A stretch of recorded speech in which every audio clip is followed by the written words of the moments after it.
lawn chair throne, flip-flops, bathrobe, prepaid phone, lights his grill like a wizard spell. Y'all ate for the council of Taco Bell. Frodo on a four-wheeler, barefoot tank top, ring on a keychain from the pawn shop. Sam's in the back with a 12-pack stash, yelling, I make tater salad, y'all smash. Welcome to the trailer park of the range, where one is not simply borrow my things. You shall not pass at the gravel road gate, unless you got beer or you owe me from 08. Motors that lie with the burned out swings, we're the redneck fellowship of the range.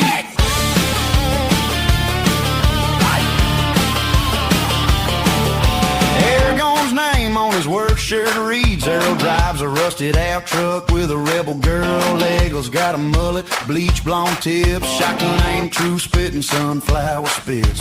Gimli's in a cut-off beard like steel, tiny little legs on his big old grill. They argue about NASCAR, spitting a cup. Whoever wins beer pong's the king, step up. Welcome to Trailer Park of the Range, where one does not simply borrow my things. You shall not pass at the gravel road gate, unless you got beer or you owe me from 08. Motors that lie with the burned out swings, we're the redneck fellowship of the range.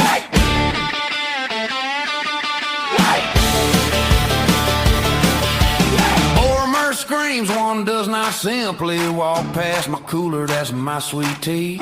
Tries the ring on just to get more dips, instantly trips over all his empties. Gollum in a kiddie pool full of ice, croaks my precious to the Cajun rice, steals all the wings from the barbecue pit. Filthy hobbit says never bring enough dip. Welcome to the trailer park of the range, where one does not simply borrow my things. You shall not pass at the gravel road gate, unless you got beer or you owe me from 08. Motors that lie with the burned out swings, we're the redneck fellowship of the range. Saramon's tower is a rusty crane, stealing cable off the neighbor's lane. Orcs in white beaters, mud on their boots, blasting fireworks at the chickens ain't coop. And Adrienne runs a vape shop stand, Palm Rita tarot spray tan can. Says if I took that ring, boy, I'd own this park and your ex-wife's ride. They hitch a busted boat to a shopping cart. Road trip, boys, this is where it starts. Mount Doom's just a county dump at night, glowing orange from the Christmas lights. Frodo says, Sam, if I don't pull through, clear my tabs at the drive-thru. Sam says, I ain't letting you go alone, we still got combo meals on loan. You shall not pass on the speed bump hill, trailer park, Middle Earth standing still. One ring lost in the septic tank spring, just another day in the trailer park of the range. Hey guys, welcome to the program. Lift a finger, will you please? Lift a finger and share this program. We're going to do something a little bit different today. Get my microphone fixed here. We're going to kind of take a look at culture, as I normally do, and where culture clashes. There's going to be some odd, there's going to be some off-putting, but there's also going to be some inspiring as well. Every now and then it's good just to take a break from the political stuff as much as you can take a break from the political stuff, because it seems that everything's political now, but that's what we're going to do. So make sure you share this culture class right now. We're going to share some odd, share some off-putting, share some inspiring, right? Today's program is brought to you by the fine folks at Goldco. You know that they're going to be switching us to digital dollars. It's the way it is. It's going to happen. It's coming. You need to have things that can also take care of you in the physical realm, physical assets. Part of that is gold and silver. It's so simple, folks. This is why I partnered with Goldco. Just asking you to go to jovanlovesgold.com. I'm laughing about some things you're going to see today, but go to jovanlovesgold.com. Fill out the form, because now is the time to protect your money with gold and silver. It's very, very simple to do. Part of why I decided to do a program and let's, a little bit of history, a little bit of cool stuff. to take a look at it. I don't know if you've been, I track, meaning I follow, I track quite a bit of topics. You can set various alerts and topics. And of course, history's my passion. I've written an ungodly amount of history books and forensics, and sometimes history and civilization and culture and politics and forensics, sometimes they collide. And I'm always fascinated by those stories, right? Always fascinated by those stories. I'll give you a quick one here. Have you ever heard of Cheddar Man? This is Cheddar Man. You ever seen this? Cheddar Man is a skeleton recovered over in the UK, right? And it happened to be the oldest, nearest complete discovery of human skeleton ever found in Britain. Okay? Ever found in Britain. And this is a pretty good deal because a lot of times you don't find the whole skeleton. Well, and this was found years and years ago. And so they basically over time started reconstructing what Cheddar Man looked like based on his skeletal features. You can kind of see the oddity in his cheekbone there. That's why he's kind of puffy here, right? Well, science was very excited about this discovery.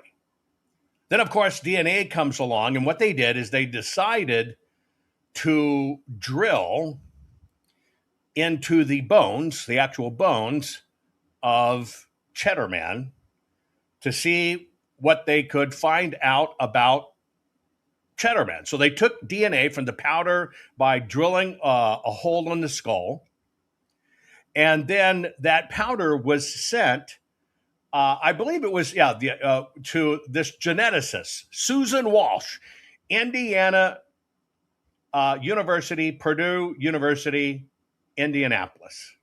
Okay? And she ran it all through the computer. This was, back in 2018, right? They ran it all through the computer, and they said, we think we've got the model wrong. Well, from this, here's the skeleton. Okay? And they had modeled it using known techniques of, doing reconstruction. They modeled it and created this, and then it was sent to Purdue University, basically. And a geneticist, this lady geneticist, says, well, we think we got it wrong. She said two things. We really don't know. There's no way to know, but we think we got it wrong. And they, some artist, recreationist, took her information and recreated Cheddar Man. Now, here's their version of Cheddar Man based upon what she said. Now, this was a big, quote unquote, discovery at the time. Think back to when it is. They basically said, these researchers said, we've been able to accurately reconstruct the face of the first Brit based on DNA. And they sensationally revealed that he was blue-eyed and black. He was black skinned. And they said they were able to do this based on his probable DNA profile. You with me so far?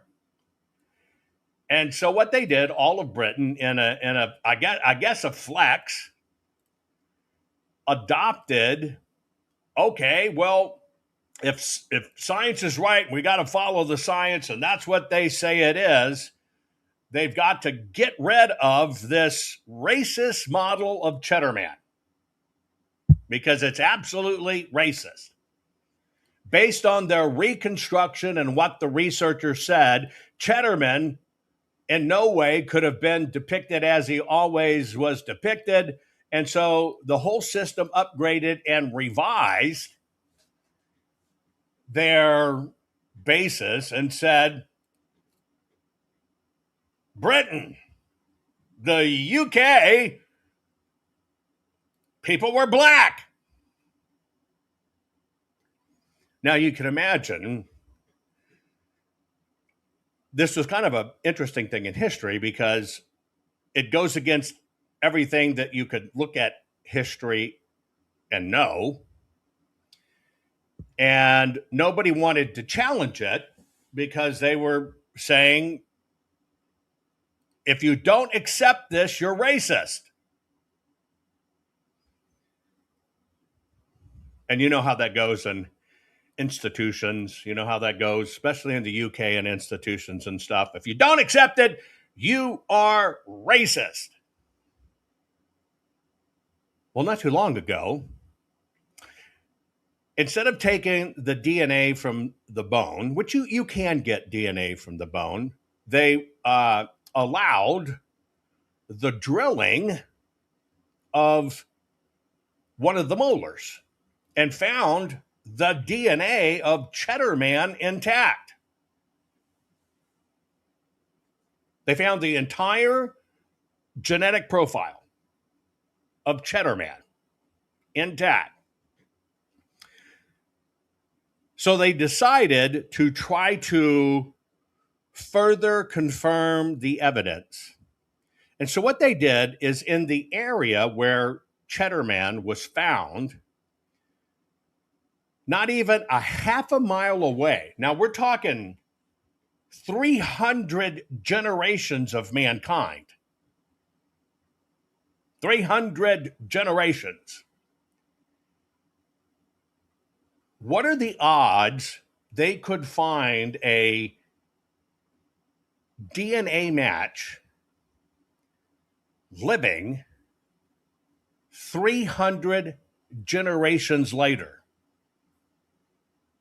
Now, that's pretty awesome, right? You got to remember the DNA from the bone powder is one thing. Yes, there is DNA.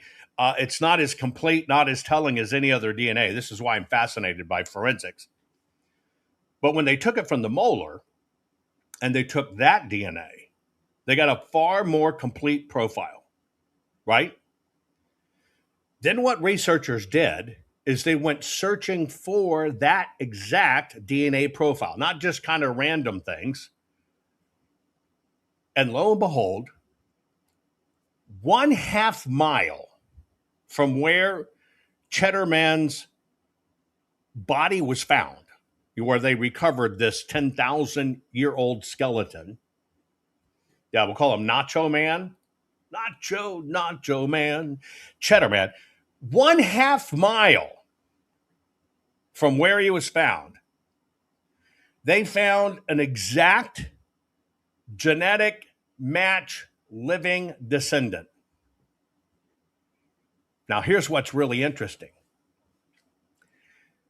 This fellow, total living descendant, happens to be a local history teacher of all things. And there he is.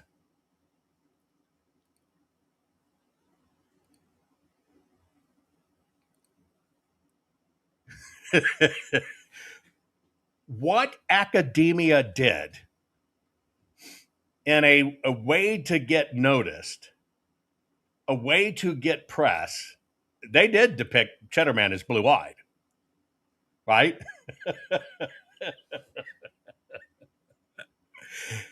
No, Britain was founded by black people. They were black. They were black. They were out of Africa. They were black. Yeah, you might notice a little bit of difference. They even looked at this guy's family photos, and the resemblance all down from generation to generation to generation to generation is amazing. But if you could actually take Cheddarman's DNA and reconstitute it, behold Cheddarman. Kind of interesting, isn't it? And the reason it's interesting You probably figured this out on your own, that this stuff was a bunch of hooey balooey, and Cheddar Man, which they always depicted as white with blue eyes, is Cheddar Man. Cheddar Man, grandpa, great grandpa, 300 generations, Cheddar Man back, and here's Cheddar Man. That's not Cheddar Man, never has been.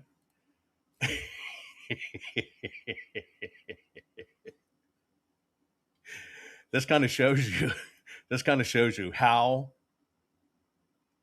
political some of the crap that we are forced to deal with, that academia pushes upon us. That is, the flavoring of the day, right? The flavoring of the day,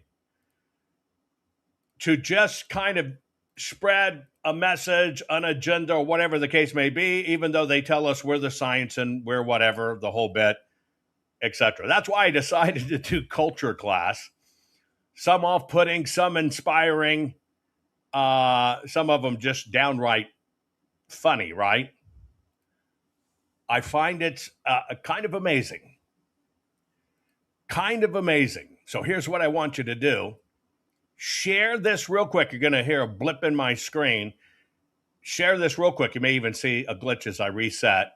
Share this. Get your family and friends involved, and we're going to take a look at this. It may be a glitch. I'll be right back.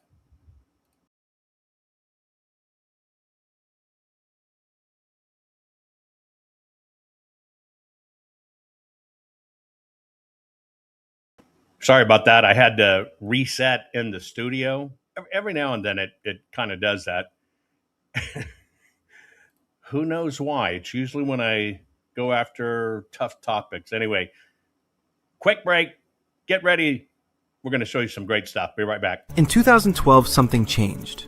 Not in one country, not in one school, not in one family. Everywhere, at the same time, all at once.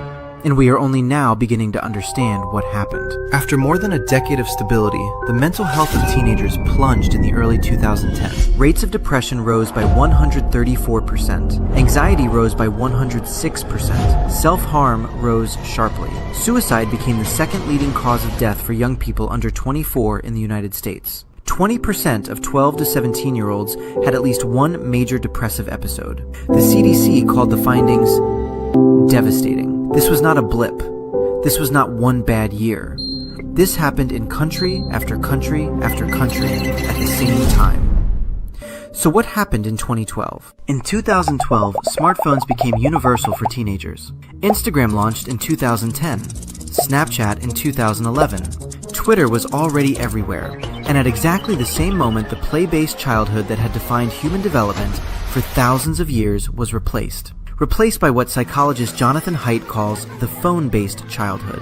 Children went from spending their afternoons outside, unsupervised, taking risks, making mistakes, solving problems with other children, to spending them alone. In their rooms. On a screen. Being fed content designed to keep them there as long as possible. The research identifies more than a dozen ways this rewiring interferes with how children develop. Sleep deprivation. Children using phones at night sleep significantly less and significantly worse.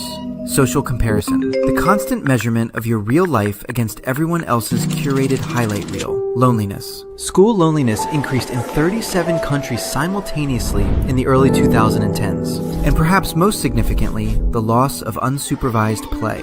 The thing that teaches children how to handle conflict, how to take risks, how to fail and keep going.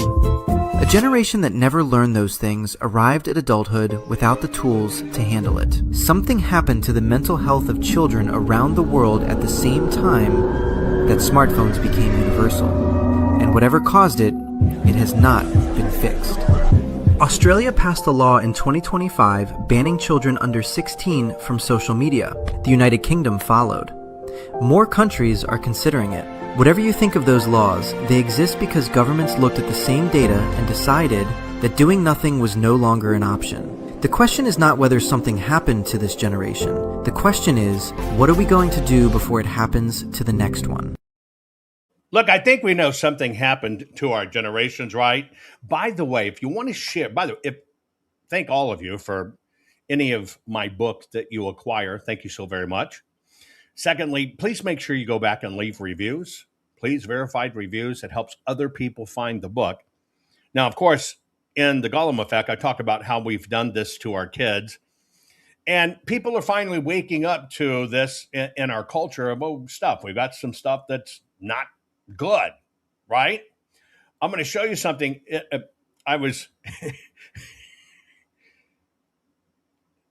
I guess I shouldn't laugh, right? But in our ADD society, kids have to be entertained all the time. You know what I'm talking about, right? They just constantly have to be entertained. There's a whole crop of young people that are making sacrifices in their lives to try to just suffer with the boredom. Let me show you one of their tests. Yeah, this is somebody showing they could do it. Ride dogging boredom for 15 minutes, day one. She proves that she can be bored. Excruciating 15 minutes. Ride dogging boredom for 15 minutes, day one.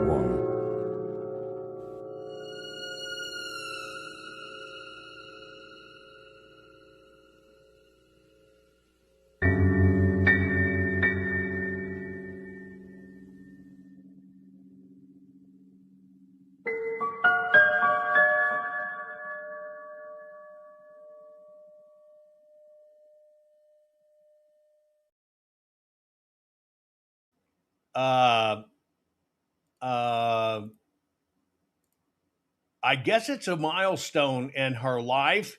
She was able not to eat, drink, game, text, listen to music for 15 minutes.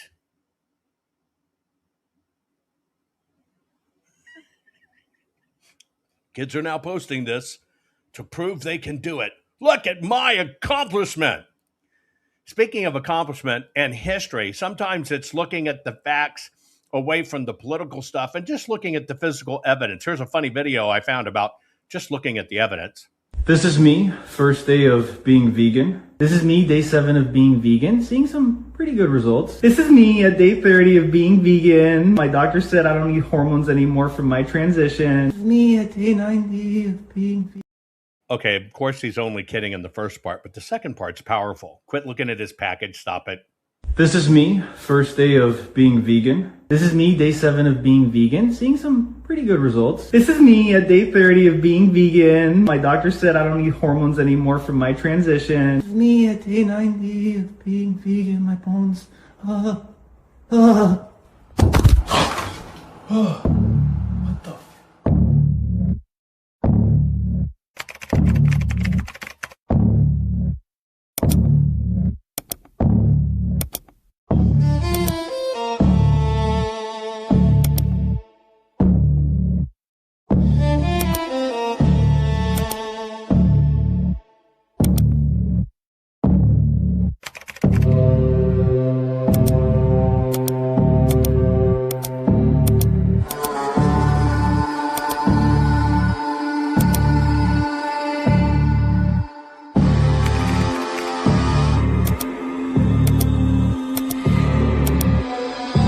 The meat, dairy and egg industry having quite significant influence on the information going out to doctors.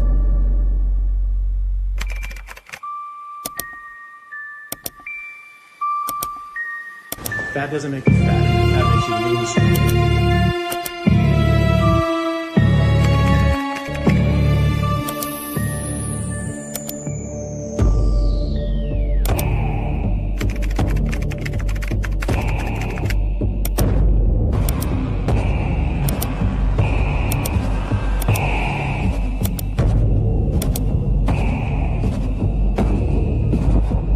You've seen who backs the plant-based movement. Plant-based diets are just another excuse to consume slop. Vegan or not, you need to find out what they're feeding you. I think that's kind of true when you really look at it. that the system wants to give us slop. They don't want us to see with our own eyes. Pop quiz. 96 to 98% of the population every day consumes this one product. It's not a brand. When I say product, it's a thing in our food supply that has now been clinically proven, and you can trace it right from its invention. You can go from invention backwards and look at everything. You can go from invention forward and everything and look at the science and things they've had. But 96 to 98% of people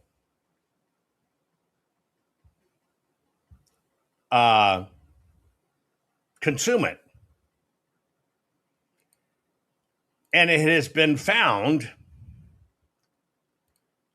to literally be destroying us. It's literally destroying us. And can now be scientifically proven. Put in chat. Can't get my glasses clean. Put in chat, what do you think that one item is? If we were to take every single product in the world, it's about 40% of them, right? It's tracked to the most causes of ailments in mankind. Yet, 96 to 98% of the population consumes it every single day. What do you think it is? Some saying seed oils? No. Some saying artificial sweeteners? Nope. Some saying bioengineered foods? Nope. Now, I got consumed with this because it results from an invention.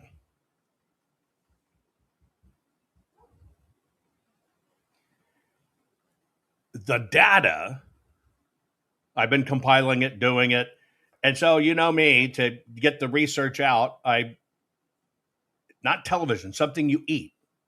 96 to 98% of people eat it every day in some form.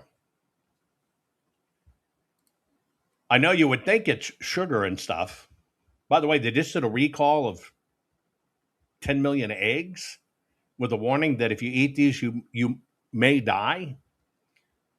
Anyway, before I digress too far, the answer to it, and we've collected all the data throughout history. So put it this way, 170 billion people lived, thrived, died without it. We got a planet right now we'll call 8.5 billion people, right? And it's crashed us. It's a new book coming out shortly that I've done. It's called White Death.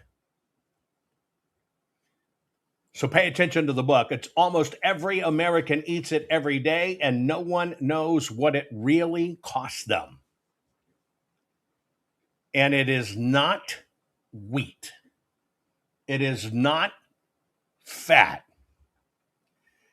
And the science is so startling. And it's there, and it's always been there, right in front of us, and it's freaking killing us, and everything can be tracked back to it. You probably guessed it now. It's processed enriched white flour, because flour is not white. Oh my God, when you see this, right? So that's why I was compelled. I had to write a book on it. It's in its final stages. I've called it White Death. When you can look at one change that they said revolutionized the world, when it got adopted by everybody, when it just became fait accompli, which when it reached 100% density was about 1910. When it actually was invented was in 1862. Oh my God. This research has changed my life. And it's not the wheat supply. You'd be amazed, even though you hear about glyphosate and all this other stuff. You'll be amazed when you finally learn what really did it, right? What really did it, and why we have white death. Anyway, in this episode, what I'm doing is culture class. I'm showing you things that, kind of makes you look at society different, right? We live in a society where soccer stars, basketball stars, baseball stars get paid a massive amount. In fact, one soccer star got offered $1 billion contract. Let me put that in a historical perspective. I produced this little ditty for you. Kylian Mbappe, the football star, received a staggering $1 billion offer from the Saudi Arabian team Al Hilal. However, this offer wouldn't have made him anywhere near the richest athlete in history. Enter Gaius Apuleius Diocles, a Roman chariot racer from the province of Lusitania, modern-day Portugal, born in 104 AD. Chariot racing was the ancient Roman equivalent of today's football, with 4 factionies: teams, green, red, white, and blue. Gaius joined the whites, then later moved to the greens and reds. In his career spanning 15 years, he won over 1,000 races. Gaius raced at the Circus Maximus in Rome, which could hold over 150,000 spectators. After his retirement, 2 monuments were erected in his honor, showcasing his impressive stats: 4,257 starts and 1,463 victories, with prize money estimated at around $15 billion in modern terms.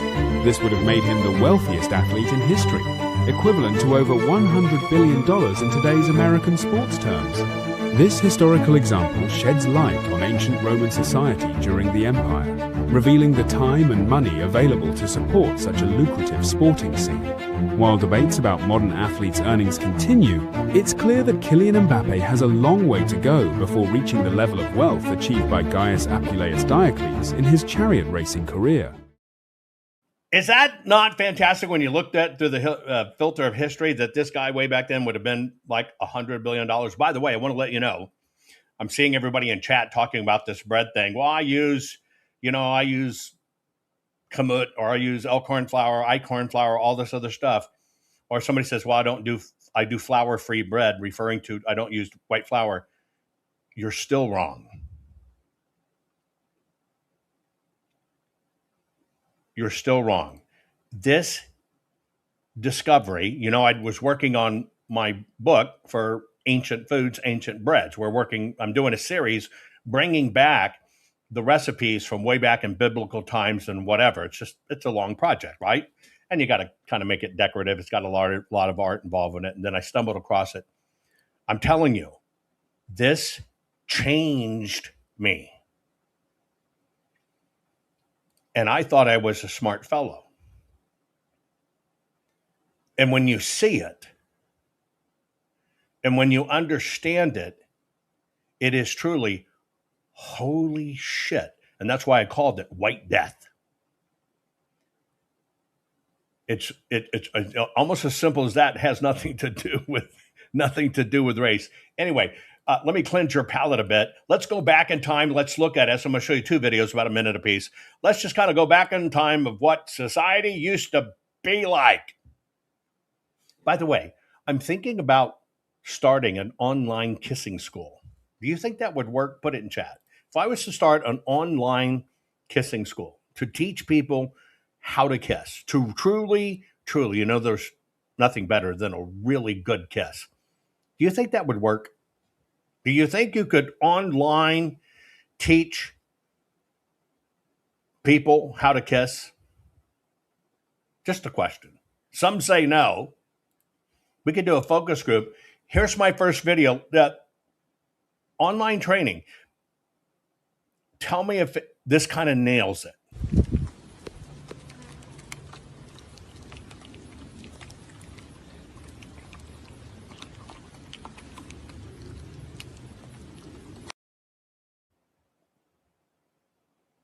You like sound effects?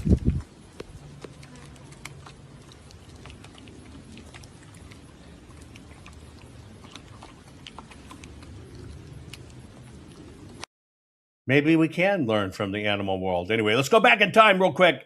Wash our palate before I show you some odd stuff. I'm going to show you some stuff that's really sickening. Then I'm going to show you some stuff that's inspiring too.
Yeah, you might notice you see people looking forward, not down. This is, and I only show you these little bits because it applies to today because we're going to do some juxtaposition. But also you notice you don't see obese, sickly people and everybody's looking forward, not down. This is just before the dramatic change that I told you about you're gonna learn about in my book, White Death, right?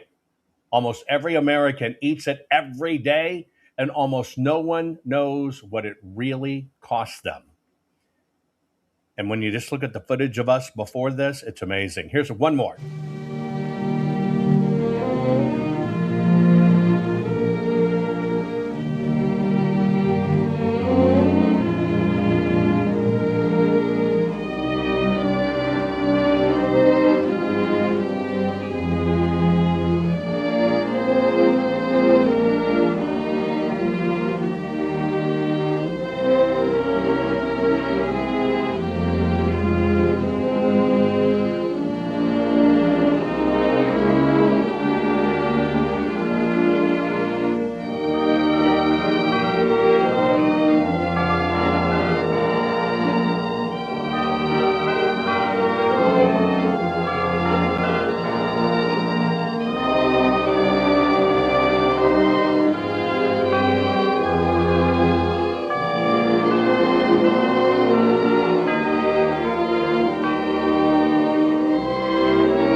You know, something changed in us.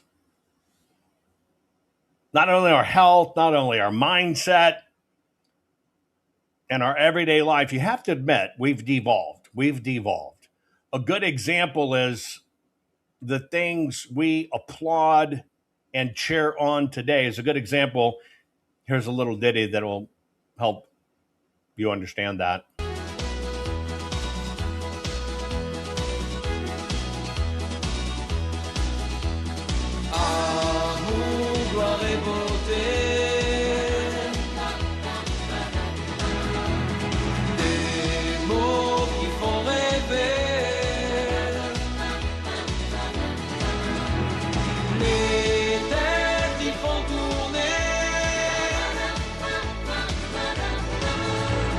The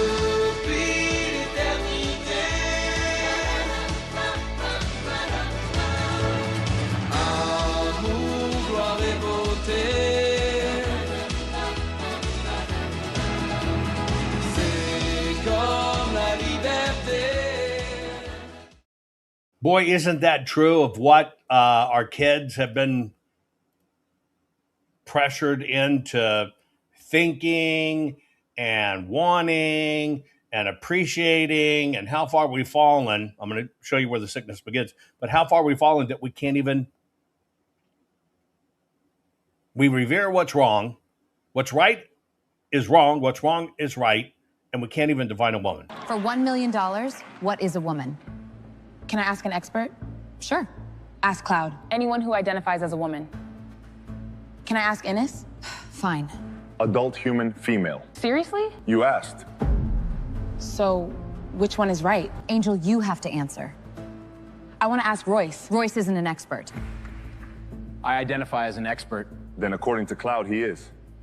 That's not what I said. That's exactly what you said. Shut up, Innes! What is your final answer? Long hair, final answer. What? Did I win? You know, we're making fun of our stupidity. You know, that's the stuff in the WNBA, right? All about what a woman. The two former professional basketball players that now say they identified as a woman, they won't let them in the draft, and they banned them from all stadiums because they say just being there is a disruption. Let's go back in time. Let's go back to, you know, when I just showed you the videos walking the streets. Let's go back to how certain things came about and when mankind really relished and did great inventions, great things, set great standards. Every clock on Earth is set to one place. Every time zone starts there. Every GPS satellite is guided by it. A small building on a hill in southeast London. In 1675, Britain built an observatory at Greenwich to solve the greatest problem in navigation. Where on earth are you? A British clockmaker, John Harrison, cracked it. British ships carried the answer around the world. By 1884, 72% of the world's ships already used Greenwich time. 25 nations came together and voted. The world would set its clocks to Britain. France abstained, then quietly adopted it anyway. Today, every second on Earth is measured from that building. Britain didn't just keep time. She gave it to the world. Every video we make is funded by people like you. Britain gave the world its time. Help us give it back its history. proudofus.co.uk. Be part of us. Be proud of us. It's a great site. By the way, it's a great site to follow, as I do. What they do is produce videos. I'm going to show you a couple. Produce videos reminding people in Britain what they are and where they come from. Now, why are they doing that? You saw this Professor Araday stuff, and now they're blaming, well, the media killed them. By the way, we're doing culture class. I'm showing you some odd, some off-putting, and some inspiring. The UK, we know it, has fallen. The UK used to be known for great things. Now, look, mankind has always had to reverse its thinking on some things. I mean, that's just a proven fact. It's why you look at history. Tonight, Britain loses the sun. For 1,000 years, a black sun meant one thing: terror. In the year 1133, the sky went dark over England. King Henry sailed for Normandy. He never came home. England decided, eclipses kill kings. So how did Britain stop fearing the sky? Nearly 600 years later, one Englishman said the darkness would come again. He named the day, the hour, almost to the minute. His name was Edmund Halley. Using Isaac Newton's mathematics, he predicted the 1715 eclipse to within 4 minutes. Then he printed a map, so nobody in Britain would be afraid. And ordinary Britons answered, shopkeepers, parsons, timing the heavens with pocket watches. Crowds gathered, not to pray, to watch. Tonight, the sun disappears again. From an omen that killed kings, to a wonder the whole country steps outside to share. That is what one curious mind handed down to you. We are the home of British heroes. Help. I don't know, did you notice last night was a lunar eclipse? Did you actually get out and look at the lunar eclipse that happened? This is where I believe science confirms biblical things. But we do make mistakes. Now, sometimes we stumble on inventions. So I'm going to show you a longer video, but it sets up the final two I'm going to show you. I want to show you just about the nature of mankind. And here's the deal. If you never try to tackle it, you never try to solve a problem, and you just sit on the sidelines, you end up doing nothing. However, sometimes those mistakes lead to greater things and end up changing the whole world. Here's an interesting story. Happened in Britain. I'm going to show you why I'm doing this after this video. Happened in Britain. But sometimes failure changes everything. For 3,000 years, only the rich could wear color. A teenager in London ended that. It took him 18 months. He was trying to cure malaria, but he failed. And this is why color is cheap. Before him, color was a luxury good. Red came from a beetle, crushed by the thousand. Blue came from a plant, rotted in urine. Yellow came from saffron, weighed against silver.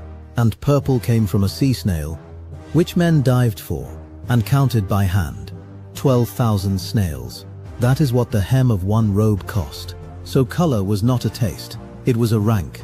You could read a man's income across a street. The rich wore scarlet.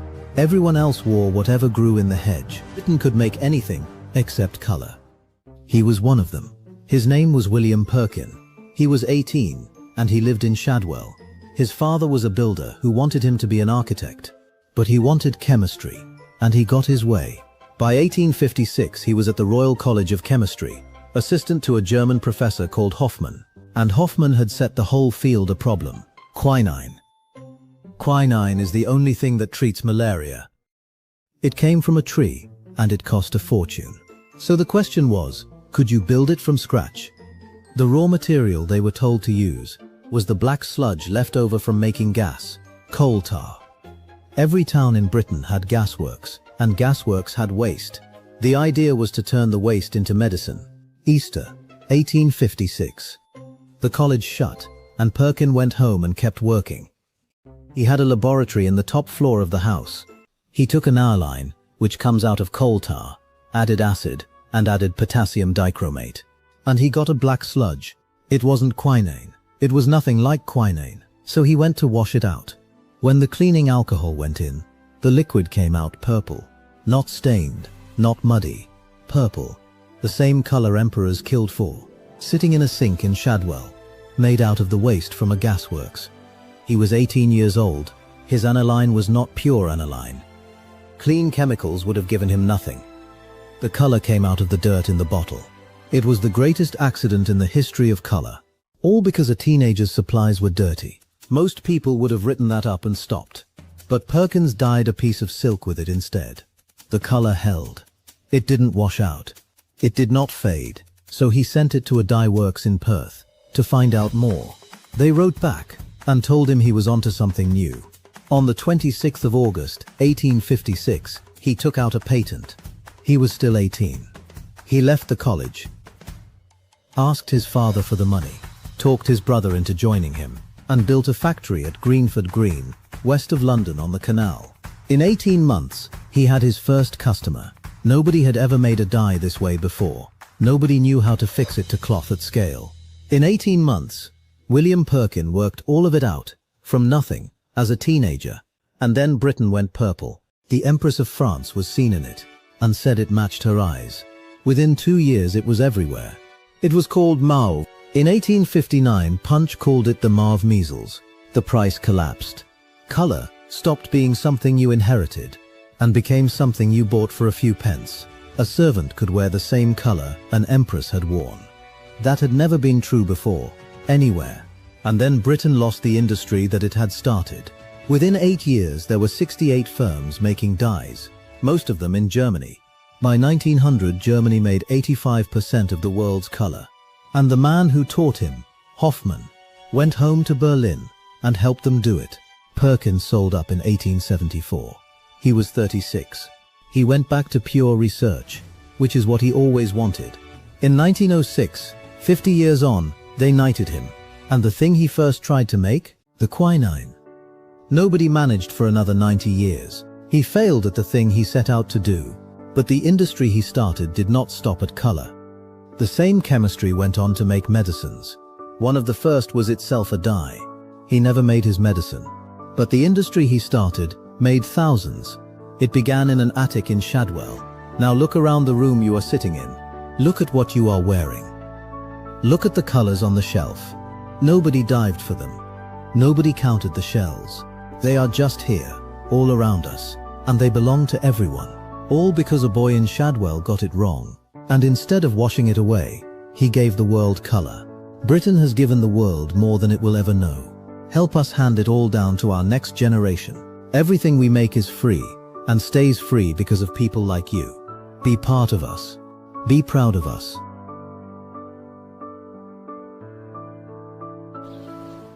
It's a great account to follow. I follow it because they just do great work and great stories. You probably didn't know that about dyes.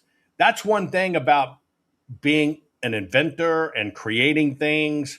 There's always a lot of flack. But then there are always the system wants to suppress things. I'll give you an example how this works. You know, in our audit of Arizona, we dealt with the paper and calibration and what does it mean and where were the folds and when did they run it in. Somebody had popped off and said something, and so we've been collecting this because there'll be a book coming out on that. This is going to rock your world too. But I started steadily releasing all of the dialogue behind the scenes having to do with the Arizona audit, where the GOP attorney and other bad actors 100% said, kill everything to do with the kinematics, do not include it. Do not talk about it, do not include it. Now, this comes from the Senate and stuff, comes from the very attorney behind the scenes. So I started releasing these things about how that campaign mounted. And it's just kind of funny. You'll see that, they paid Dr. Shiva to do a supposed report of reviewing our work. He never had our work, etc. And you saw this con. It's just like Dr. Frank saying he peer reviewed our work. They had nothing. But yet they repeated that. And so back at that time, when we knew this kind of stuff was going on, you'll see all these emails being exchanged that I'm releasing. We realized we could find a way to smoke out the psychological warfare. And so what we did is we data visualized Bobby Pyton's data. You remember Bobby Pyton? Phantom voters, etc. We visualized for Seth Keshel with Seth Keshel. You can see it in his new book. He mentioned how I helped him come up with this rating system for what he does. We visualized that data. And then we visualized, okay, here's what happened in adjudication and why it was so off the charts. And here's what happened with the audit. These were things that had nothing to do with the paper, just the findings along the way. So we visualized Doug Logan's data. Now, nobody had received that data except two people. One of them was Patrick Byrne, started getting this stuff in advance, behind the scenes. The other one, interestingly, when we kind of suspected something was up, was Joe Altman. And so we sent them digital files of these visualizations so you can see it, where we visualized adjudication. Not our work, it's what the county said. We visualized Bobby Pyton's work, called the Pyton rating. We visualized that. Not our work, Bobby's work. We visualized Seth Kessel's work of here's how the counties rank and released that. And then we visualized the output of the systems, actual reports of the outputs of the system. And so we did this in a very measured way because I needed to understand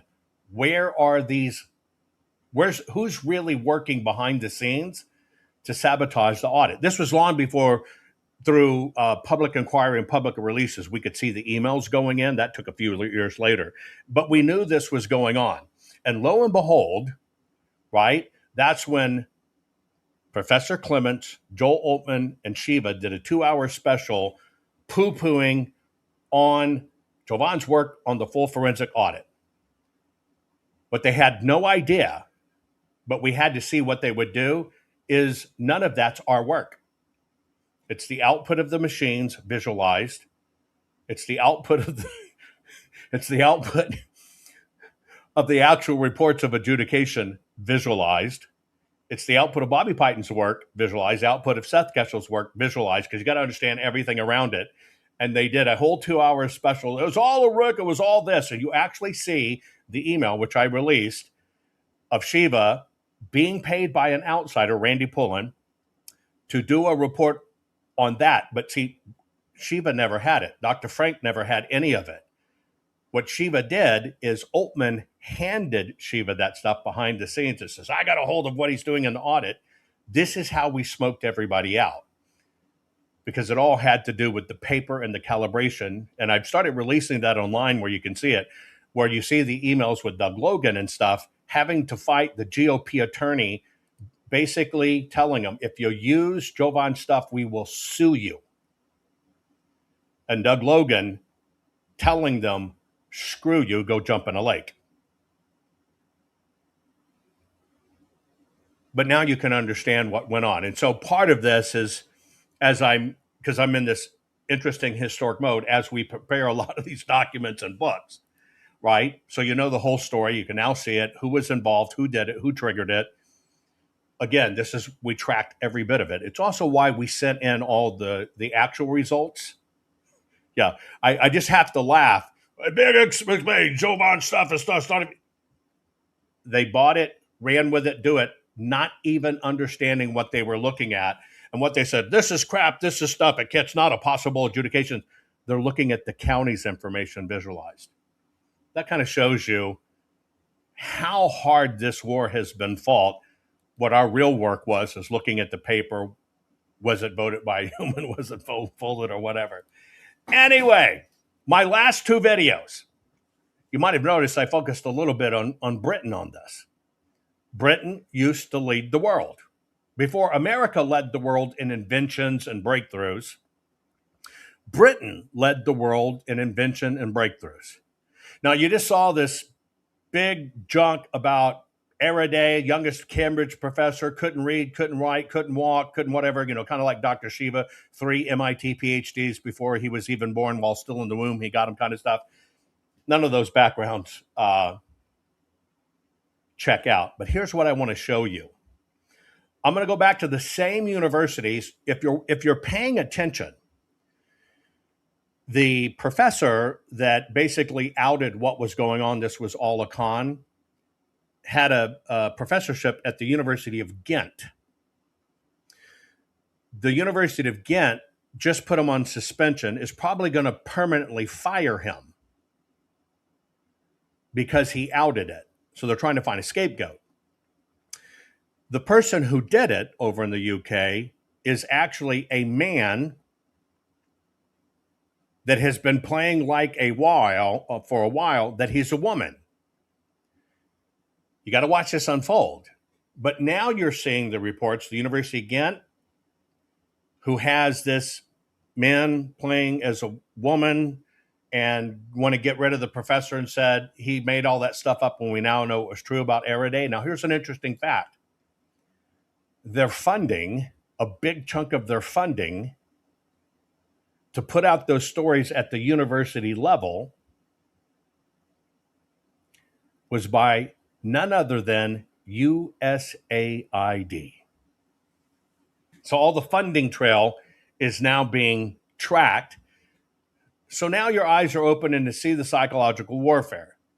The reason I want to show you it, and the reason I'm telling you that, and as I showed you UK, just recently they had an award ceremony highlighting raising up another professor. Here it is.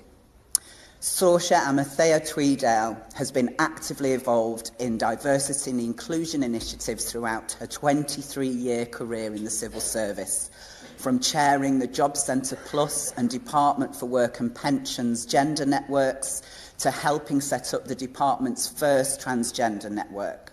She has a proud history of national and regional community activism. You may have noticed, but in case you didn't, the chair of this particular branch of the university is also a woman pretending to be a man.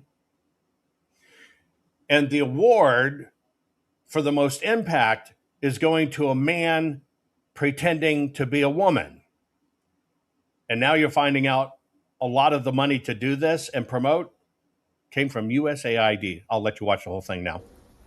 Saoirse Amathea Tweedale has been actively involved in diversity and inclusion initiatives throughout her 23-year career in the civil service, from chairing the Job Centre Plus and Department for Work and Pensions gender networks to helping set up the department's first transgender network. She has a proud history of national and regional community activism, human rights advocacy, and civil service and union achievements, in addition to decades of LGBTQIA+ community work in Bradford and West Yorkshire.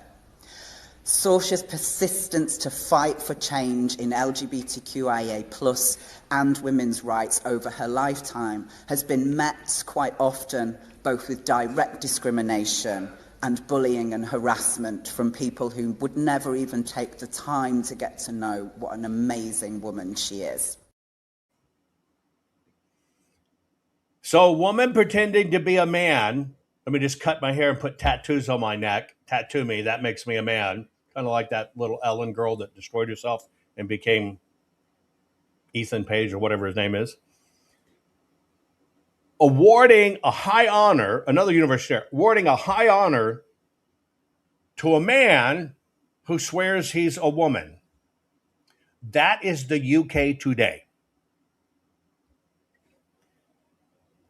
But I would be remiss in this culture clash look if I didn't take a look at what society is condoning. Let me take you to an average day in a typical educated white woman's home getting her children ready for school. And this is a real thing.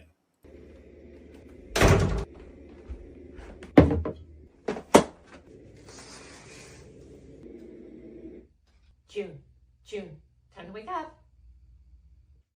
I guess I should tell you, just so you know what you're seeing. She's a real mother and knows motherhood, and she's raising all her children, which are rubber dolls. Yes, this is her morning routine with her dolls. An academic, her mothering routine as a mother of children with her, yes, dolls.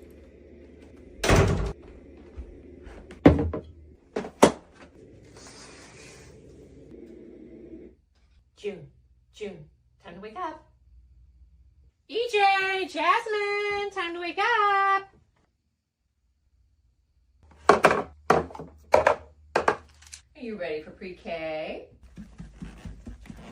June!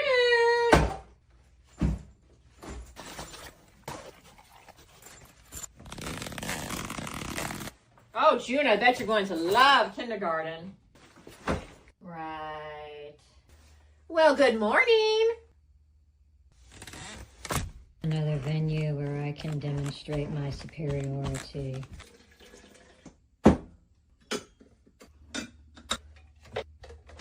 I think you'll do just fine without me.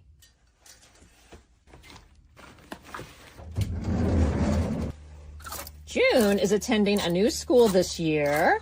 Do you like this? I can't wait to see Pip and Pippa. Your little friends are as annoying as you. Finish up, guys. It's starting to get late.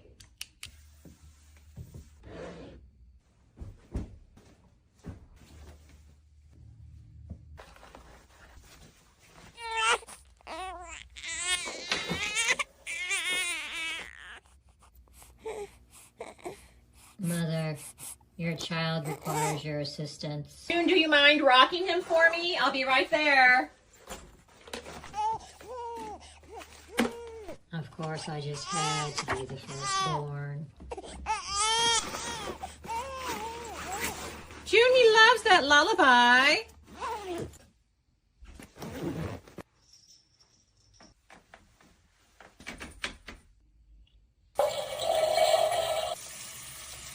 But you will know Allie. Isn't this cute for EJ? And I'm sure he'll make lots of new friends, June.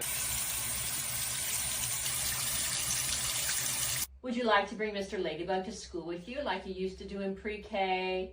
Pretty sure I'll survive. 1, 2, 3. Allie, you need your hair bows. EJ, you look adorable.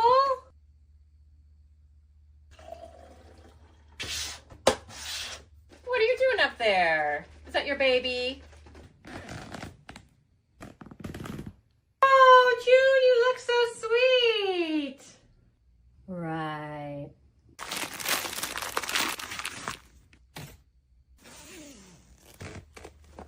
What are you looking at?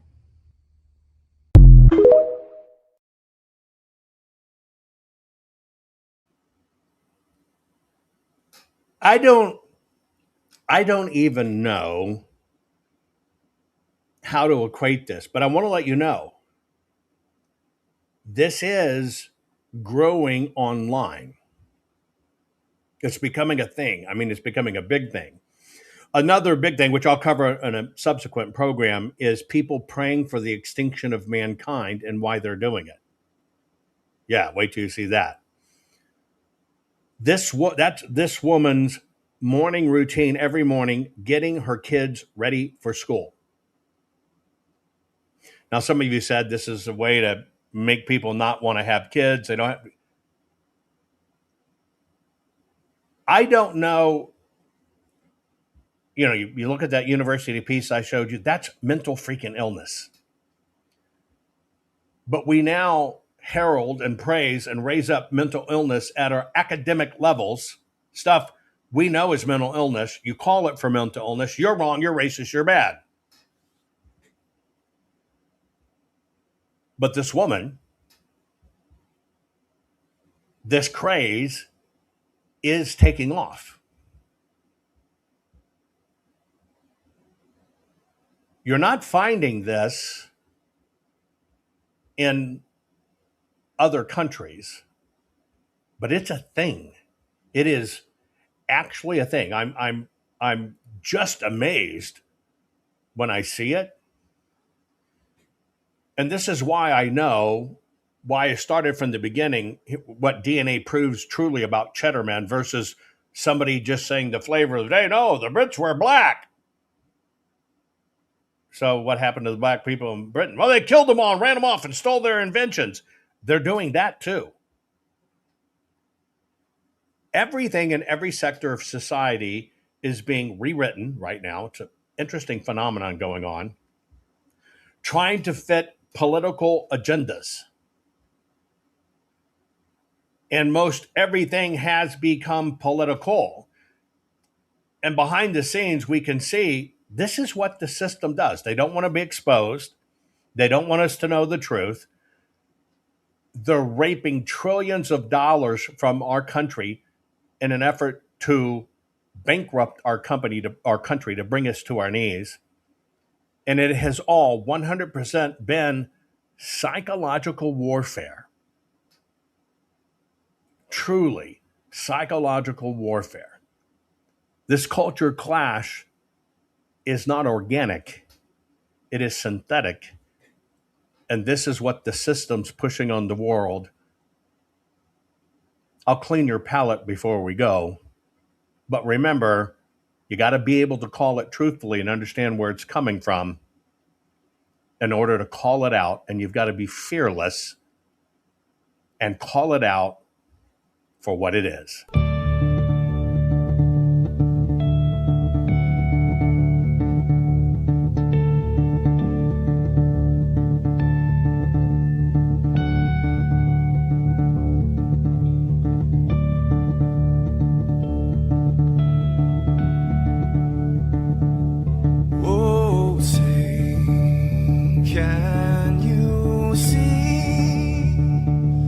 By the dawn's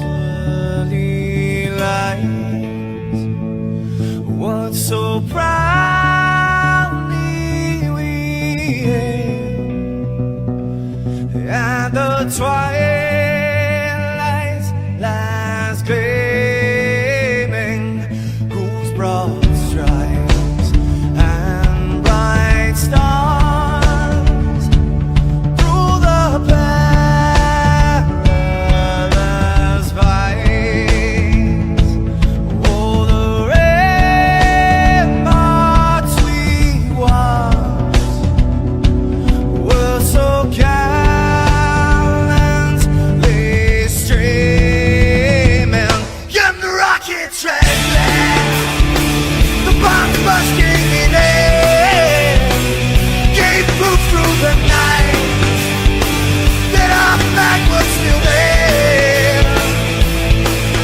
Oh, say does that star-spangled banner yet wave for the land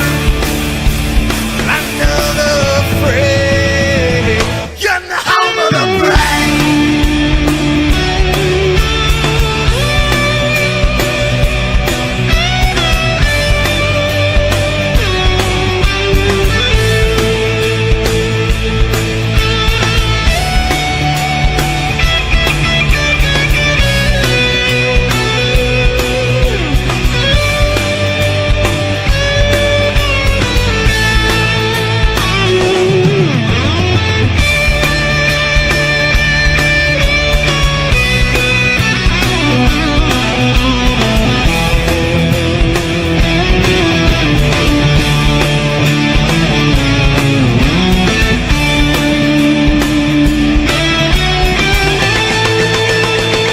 Because we are the brave.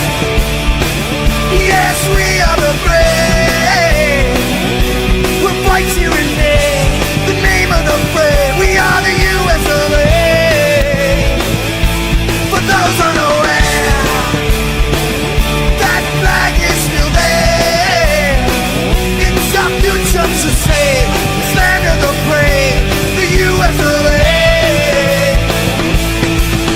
Oh, say does that star-spangled banner yet wave for the land of the free and the home of the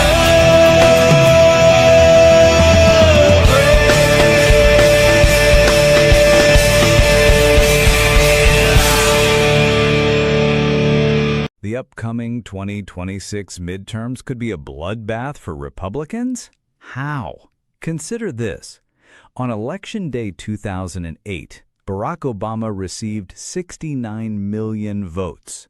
In his second term, he racked up 65 million votes, and he was considered the Democrat rock star president.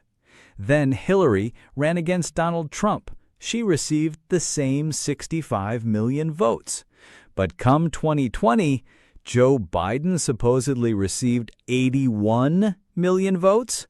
Was he really more popular than Obama or Hillary? Of course not. But that is not the half of it. In the 2024 election, Kamala Harris received 68 million votes. But did you know that now it's almost 2 years after that election, and somehow Kamala Harris has been elevated to over 75 million votes? How does a candidate get 8 million more votes after the election? Is this an attempt to validate the fraudulent 81 million vote fantasy from 2020? You bet. One thing stands between chaos and correcting history, and that is the historic 2020 full forensic archive of Maricopa County, Arizona. The single most detailed full audit of a presidential election in American history, audited over 2 million ballots, generated over 20,895,000 individual proof files, This took 58 billion forensic measurements, resulting in over 2 trillion individual base computations. This evidence must be kept for any and all future court cases, Supreme Court cases, and preserved for all time, eventually at the Trump Presidential Library. That is why we need you. You, the people, made this history happen, and now you, the people, can have a hand in making sure this evidence is saved for future generations. Please donate. Please help us. Donate now to continue to preserve a chain of custody state of the only legal court-ready evidence of the 2020 election disaster, the 2.1 million physical ballots, the single largest forensic audit of a presidential election in American history. Please donate now and preserve history.